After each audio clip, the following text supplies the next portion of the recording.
What's up, everyone? It's your boy, Rob Adie, from Rob Adie Comedy here. Today I'm doing something a little different. I'm going to be pitching my ideas for programming on Adult Swim.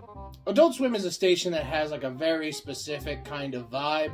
And these are like things that ideas I've had in my head for a while that I think would totally fit that Adult Swim vibe. So if you're someone from Adult Swim and you want to make this real, or if you're from a different TV station, or just, hey, hit me up, we'll make this happen. Alright, let's go.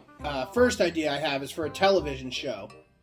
It's called Detective Ribbit. He's a frog, and he solves crime. Show, it's called Life's a Beach. It's going to star me and somebody else. We're going to be playing seagulls. The show is about like a group of seagulls who live on the boardwalk, and they get into the kind of adventures that could only happen from, being on the Jersey Shore boardwalk. If you want to animate it, I could just voice the seagulls. Or if you want to do live action, just put us in like seagull costumes with beak and have us walk around, eat french fries out of the sand and shit. You can really exploit us. Alright, so this next idea is a sitcom called The Rob Adie Show. And it stars me, Rob Adie. And, as far as sitcoms go, it's kind of like, basically, if you've ever seen a sitcom starring a comedian, you're familiar with it, It's a little bit of King of Queens, a little bit of Everyone Loves Raymond, a little bit of News Radio, a little bit of Seinfeld, a little bit of Curb Your Enthusiasm, a little bit of Titus, kind of like Martin, the Wayans brothers, Keenan and Kel, Drake and Josh, like Louie, Roseanne, George Lopez show. The one thing that's going to be different, I think, is the humor, because it's going to be weirder to kind of fit that brand. I like the idea of having the sitcom aesthetic and like filming style, meanwhile having jokes that kind of go further than that. I feel like it'd be funny if there was a lot of slime. I would find ways to write slime into the script. The show follows Rob, a character who'll be played by me, and basically his life trying to be an up-and-coming singer / comedian / content creator. And, basically it'll be a parody of all those kind of tropes, and yeah, it'll be real deep and everything too, but mostly it's an excuse to make dumb videos, you know what I mean? Like, hey, did you ever want to, throw oranges at me or something? We can do that, make a video like that. Alright, here's a good one. This one, it's a television show called Debauchery. Basically, we're going to kind of do our own take on that old Comedy Central show, Insomnia, with comedian Dave Attell, where I'm going to go to party cities and I'm going to party it up and basically show off what the nightlife is like in these different cities. But then here's the twist, guys. In the middle of the first episode, I meet like a Buddhist monk at the club, and I have a whole existential crisis about like what's the point of doing anything. And so after that, like every episode is me in these places, and I'm just, what's even the point? Like, we go party? So, Detective Ribbit. He's a frog, and he solves crime. Think about it. Here's an idea. Hamsters with jobs. Honestly, I'm kind of surprised you guys never had your own pro wrestling show. Pro wrestling just seems like a genre that's just like cheap enough to produce. You could have your own Adult Swim-esque plot lines and wrestler. I don't know. A pro wrestling show seems like it'd be right up your alley, If you need someone to book for that, I'm the man. Okay, so here's an idea for a show, right? Guinea pigs in the post-apocalypse. The world is destroyed. Humans are gone. All that exists are nature, and we follow a family of guinea pigs as they try to just make life work in the post-apocalypse. They have to deal with giant centipedes or whatever. If you like the way that sounds, I could write you up a script right now. I really ain't got much off the top of my head, but you have one guinea pig who's fat and likes food, and you got a brave one. You could have a guinea pig who's a stand-in for a person of color or a minority, you know what I mean? Just get that diversity going. It's going to be, it's a great show. Everyone loves guinea pigs. So Detective Ribbit, all right? He's a frog. And he solves crime.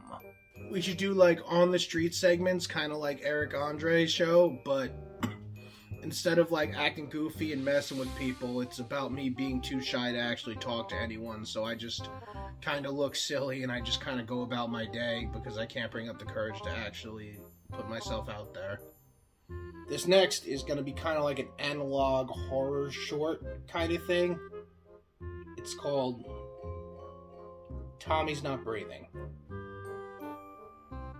So we open up and it's like VHS footage, like at like some kind of Christmas party. And this is like home video footage. And from like the date and stuff in the corner, we can see that it's like the 90s. And it's got that 90s aesthetic and everyone's dressed 90s. Clearly this is someone's Christmas party from the 90s. And this person's just going around and like kind of filming people. Hey, Uncle Joe, how are you? And, talk to him for a little bit. Merry Christmas. On to the next person. Good to see you. You never come down. It's so great to see you for the holidays, blah, blah, blah. And then, as they're kind of going through here and we can, we find ways to make this funny too. We have funny dialogue in that. We just hear a commotion and we hear someone yell, Tommy's not breathing. So then, the camera person and everyone else like runs over to the room and they get into the living room, right? And it's just fucking chaos. And there's just a little child laying on the floor, like not fucking breathing. Like it looks like he's starting to turn blue. He's not like moving. And like one of the other women in the house, like, I don't know, maybe it was like it looks like it could be an aunt or an older cousin. She's like doing chest compressions and shit. She's yelling for someone to call 911. And like, we're just following the camera around and we're just looking at the different people as they react, And then it's like, you can see there's some family members or even people who like don't know them that well. And they're just kind of like in this awkward position, like, holy shit, is this happening? Oh my God. But then you see the other people's reaction, like the people who are actually close and as they're like, oh my God, the confusion. What do I do? What do I do? What's happening? You know what I mean? Everyone's terrified. We don't know what's happening. And everyone's panicking and they're trying to, it is just so unbelievable. Like, oh my, holy shit, this is happening right now.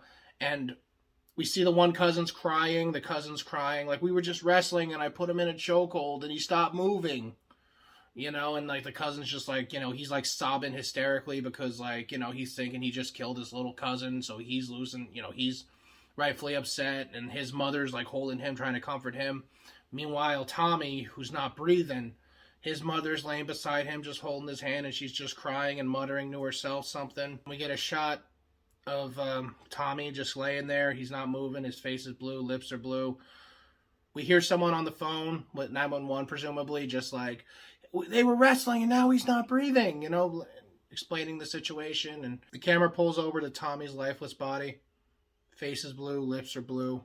We hear his mother let out a heartbroken wail. Cut to black. Yeah, right? I think that works great as an analog horror. Because it gets so many questions going. Like, what is this tape? Who filmed this tape? Where did it come from? Imagine you go to a Christmas party and you have your camera and you happen to capture this on film. And then you're just at your house just holding the tape in your hand. There's just that weird power in it, Like, you can never bring yourself to watch it again, but you can't bring yourself to destroy it. You kind of just put it somewhere and forget about it, but then, time passes. Eventually, the cameraman passes away. These VHSs end up in someone else's possession, and before you know it, they end up at like a Goodwill or something, just mass donated. Now some streamer who reviews old VHS tapes happens to pick one up, and holy shit, traumatized people. Like, that's a story right there. Or, I don't know, maybe like that's too dark. Like, maybe you need something more lighter. So here's the alternate, the happier ending. All right, here's what we could do. The camera's on Tommy's lifeless body, but then he opens his eyes, and like we get a shot of everyone just, oh my God, Tommy. And then he just kind of like closes his eyes again. He lifts his leg, and he just rips like a loud, bubbly fart, just like a long.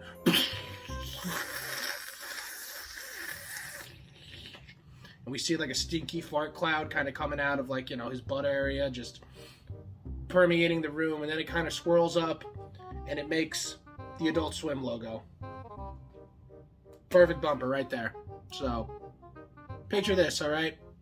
We got like 2 young people, I guess we'll make them college age. He's got a college jacket on, and like, they're like running in the woods together, like holding hands, and he's like, oh, can't wait till I get you. I'm gonna get you naked, and I'm gonna rub my face between your boobies. And she's like, oh God, I'd love it if you rubbed your face between my boobies.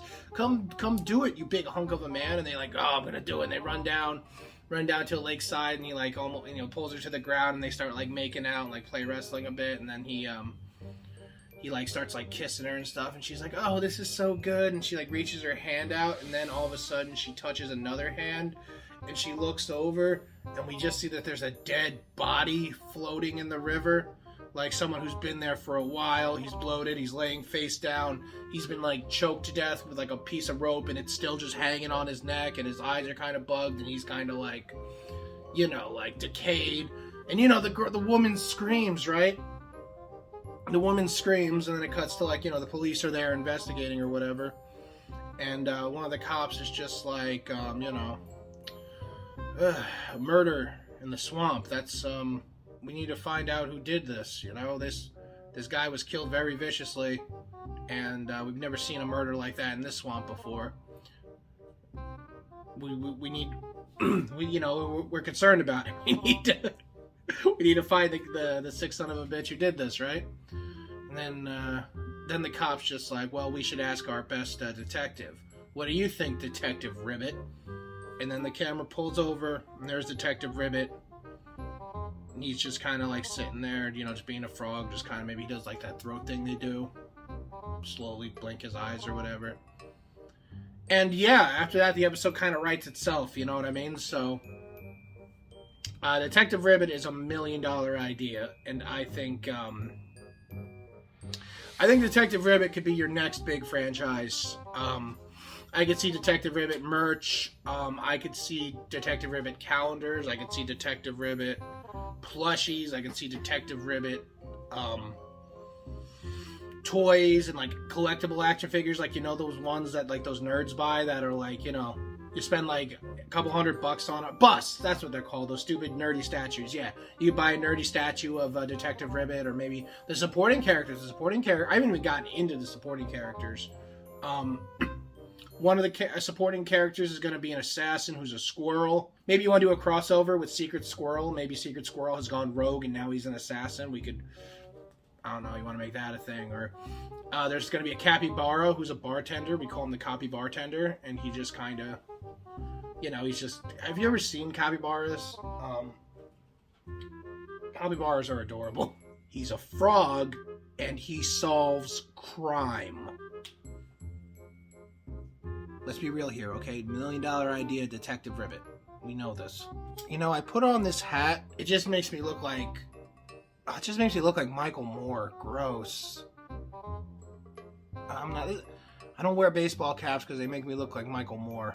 I mean, I guess he's kind of a dated reference, but if you ever wanted to do a parody, I could play Michael Moore. Michael Moore or Less. That's the show. Michael Moore or Less. I dress up as like a Michael Moore knockoff, and then I just act like an obnoxious dick to politicians or something. I don't know. Look, guys, I'm giving you all I got. We can make this. Let's make something happen, all right?